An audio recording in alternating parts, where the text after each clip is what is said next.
Here are some foods that you thought were unhealthy, but may actually be beneficial for your well-being and weight loss goals.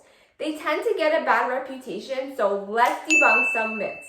Number 1, peanut butter. Now, I'm talking about the full-fat peanut butter because some people really like the powdered stuff. Studies have shown that nuts, including peanuts, are actually protective against weight gain. What's also great about peanut butter is that it's very high in protein, which will help satiate your hunger and prevent you from overeating or snacking.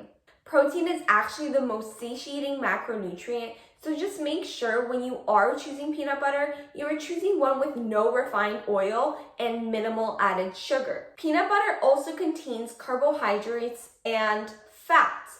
The fats will help regulate your insulin levels so that you don't have sugar crashes. The fat also keeps you fuller for longer because fats tend to take a longer time to digest in your body. Next up, coconut oil. Now this one has gone in and out of trend, being deemed as healthy or unhealthy, gonna give you a heart attack or is gonna protect you from everything. One of the reasons why coconut oil is deemed unhealthy is because it is filled with saturated fat. Saturated fat gets a bad reputation because it has multiple studies showing that it links to heart disease. But once in a while, if you have some coconut oil and you are exercising really hard, this will not be an issue. As I mentioned previously, fat is very satiating. This is because it triggers the release of CCK, a satiating hormone released from your small intestine. And this is very important in terms of weight loss because you want to be as satiated as possible after your meals so you do not overeat. People love coconut oil because it is a rich source of medium chain triglycerides. You've probably heard of MCTs. They are readily available source of energy, but it is only the MCTs in the coconut oil that give the energy.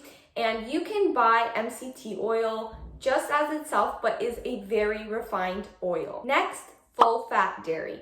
Now, full fat dairy tends to get a bad reputation because it is a very common allergen in many people. If you think you are sensitive to dairy products, I would advise you to steer clear from it.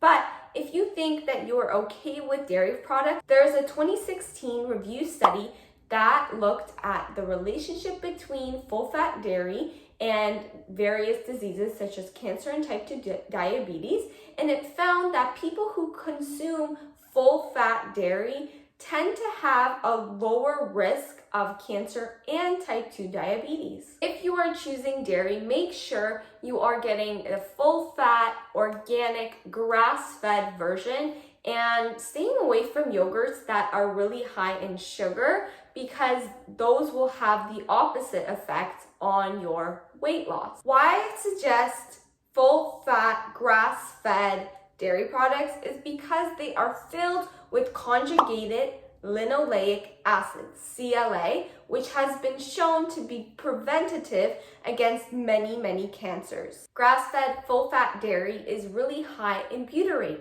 Butyrate is actually found in our gut and it is helpful for reducing gut inflammation. Studies have shown that it actually helps with IBS symptoms. Everybody's favorite, coffee. Where coffee gets a bad reputation is in the 1950s, they did a whole bunch of epidemiological studies where they didn't really segregate people into other lifestyle factors that they may have, such as being a smoker, non-smoker, drinking alcohol, not drinking alcohol, and that led the researchers to conclude that coffee drives up cancer risk, when we probably know it's the lifestyle factors that play a more important role than coffee did. Now that we have more research, we know that coffee is filled with antioxidants. It can actually fight cavities and increase your athletic performance,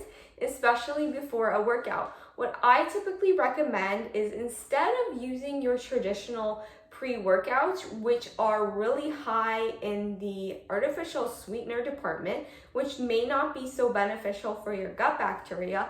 Consume an espresso shot right before your workout, or substitute with some caffeine pills to really get that energy. But it's important that you stop drinking your coffee at least at 2 p.m. so that you can fall asleep very nicely at night and it won't disturb your circadian rhythm. Next up is salt. Salt contains sodium, which is necessary for nerve signaling.